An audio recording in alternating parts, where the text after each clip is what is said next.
요즘 재밌는 일들이 아주 많이 일어나고 있습니다. 누가 이거 AI로 만들었대 라고 말하면은 이거 나도 써봤는데 하면서 넘어가죠. 처음엔 신기했습니다. 근데 요즘은 너무 당연해서 오히려 감흥이 없어질 정도입니다. AI 도서관의 제이입니다. 오늘은 그 얘기를 한번 해볼까 합니다. 우리가 언제부터 이렇게 살게 된 건지, 말만 하면 영상, 그림, 심지어 웹사이트까지 모두 다 나옵니다. 그게 당연해진 지금 그게 어디서부터 시작됐는지 한번 같이 보겠습니다.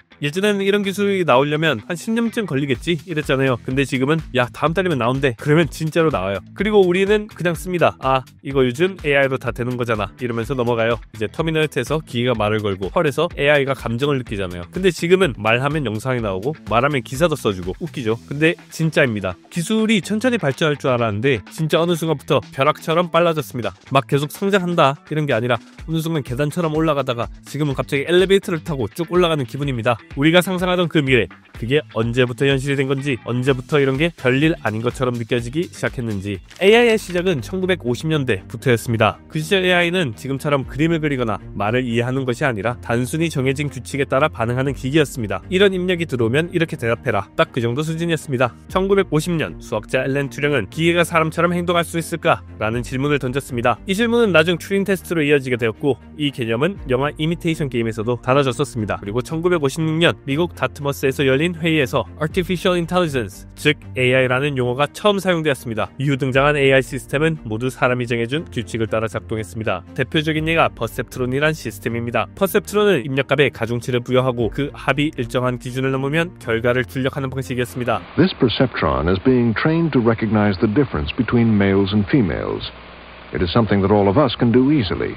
To get a computer to do this would involve working out many complex rules about faces. 예를 들어 고양이 사진을 보여주면 귀 모양 플러스 10점, 수염 플러스 20점 이렇게 해서 점수의 합이 기준을 넘으면 이건 고양이다 라고 판단하는 방식이었습니다. 1966년에는 엘리자라는 챗봇이 등장했습니다. 사용자의 말을 받아 왜 그렇게 느껴지시나요? 와 같은 질문을 반복하는 방식이었습니다. Eliza is a computer program that anyone can converse with via the keyboard and it'll reply on the screen. Men are all alike. In what way? They're always bugging us about something or other.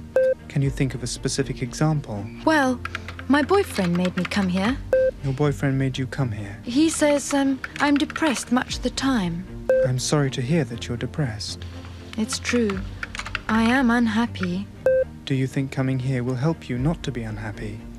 The computer's replies seem very understanding, but this program is merely triggered by certain phrases to come out with stock responses. 하지만 당시 사람들은 이걸 진짜 대화라고 믿었습니다. 그러나 곧 한계는 드러났죠. 답변은 반복되고 문맥을 이해하지 못했습니다. 사람들은 실망했고 AI에 대한 관심은 식어갔습니다. 이 시기를 AI의 겨울이라고 부릅니다. 하지만 그게 끝이 아니었습니다. 몇 년 뒤 AI는 진짜 배우기 시작합니다. 그리고 그때부터 진짜 판이 바뀌기 시작했죠. AI가 처음 등장했을 때 사람들은 많은 기대를 했습니다. 하지만 정해진 반응만 하는 기기였고 사람들은 실망했습니다. 그러다 1980년대 AI가 다시 주목받기 시작했습니다. 이번에는 전문가 시스템이라는 개념이 유행했죠. 이 시스템은 사람 전문가의 지식을 컴퓨터에 입력하여 특정 분야의 문제를 해결하도록 설계되었습니다.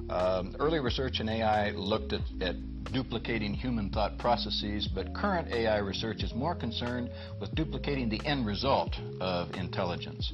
And computers that act as experts in expert systems, and computers that can communicate with us in our language, understanding some of the context of that language. 하지만 이런 시스템은 한계가 있었습니다. 모든 지식을 일일이 사람이 입력을 해야 했고 새로운 상황에 적응하기 어려웠습니다. 그래서 등장한 개념이 기계 학습. 컴퓨터가 데이터를 통해 스스로 패턴을 학습하는 방식이죠. 예를 들어 고양이 사진을 수천 장 보여주면 컴퓨터는 스스로 고양이의 특징을 학습하게 됩니다. 이 시점부터 AI는 단순한 규칙 기반에서 벗어나 스스로 배우는 존재로 발전하기 시작했습니다. 하지만 당시에는 데이터도 부족했고 컴퓨터 성능도 지금처럼 강력하지 않았습니다. 그래서 AI는 또 한 번 정체기에 들어갔죠. 그런데 이건 끝이 아니었습니다. 곧 AI의 진짜 부활이 시작됩니다.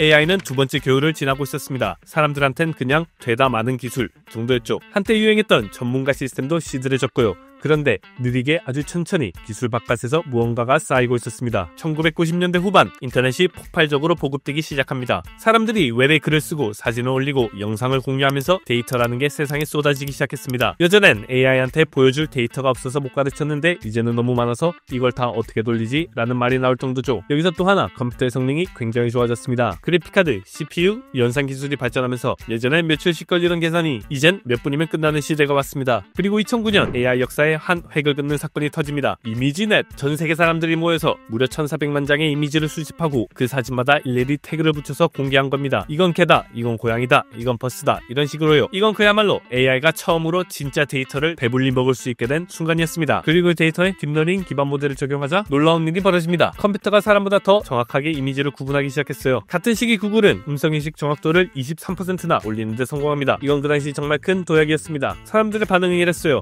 이게 진짜라고? 진짜 배운다고? 이게 진짜 되는 거 아니야? 예전처럼 엄청난 기대도 실망도 없었지만 진짜로 AI는 다시 살아나고 있었습니다. AI, artificial intelligence, is not any longer just a collection of heuristics, but it is becoming a real formal science like probability theory and established sciences like that.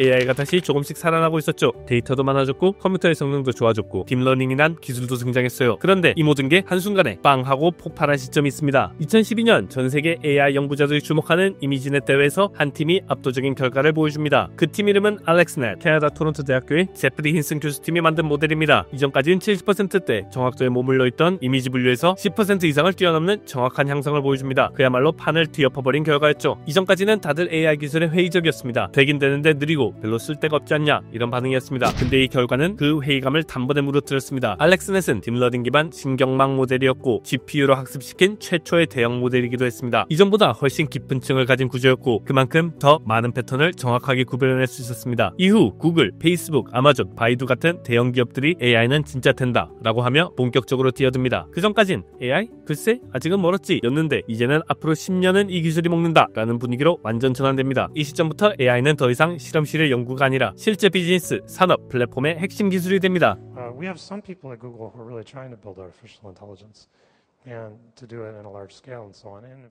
2012년 이미지넷에서 판이 바뀌고 나서 AI는 더 이상 연구실의 장난감이 아니었습니다. 이제 AI는 진짜 세상의 구조를 바꾸기 시작합니다. 일단 먼저 딥러닝의 핵심은 패턴을 읽고 예측하는 능력입니다. 그래서 이미지뿐만 아니라 언어, 소리, 취향, 스타일 같은 눈에 안 보이는 것까지 다뤄낼 수 있게 된 거죠. 이 시기에 우린 AI랑 같이 살기 시작합니다. 하지만 눈치를 채지 못한 상태죠. 2014년 구글 번역 품질이 딥러닝 도입으로 급상승합니다. 넷플릭스나 유튜브의 추천 알고리즘도 사용자의 행동 데이터를 분석해서 보고 싶은 영상을 알아서 띄워줬죠. 시리, 알렉사 같은 음성 비서들도 이젠 꽤 자연스럽게 대화합니다. 그때 사람들은 AI를 의식하지 않았습니다. 요즘 기술이 참 좋아졌구만 하고 넘어갔죠. 하지만 뒤에 있던 건 전부 AI였습니다. 2014년에 또 하나 AI가 창작까지 시작한 사건이 있었습니다. 생성적 적대 신경망이라는 기술이 처음 등장한 거예요. 두 개의 AI가 서로 겨루며 더 정교한 이미지를 만들어내는 방식입니다. 이후에 나온 스타일전은 실제 사람 같은 얼굴을 만들어내서 전 세계를 놀라게 했습니다. 그때부터입니다. 창작은 인간만의 영역이 아니다 이런 말이 나오기 시작한 게 사람들은 이게 AI인지도 모르고 쓰고 있었고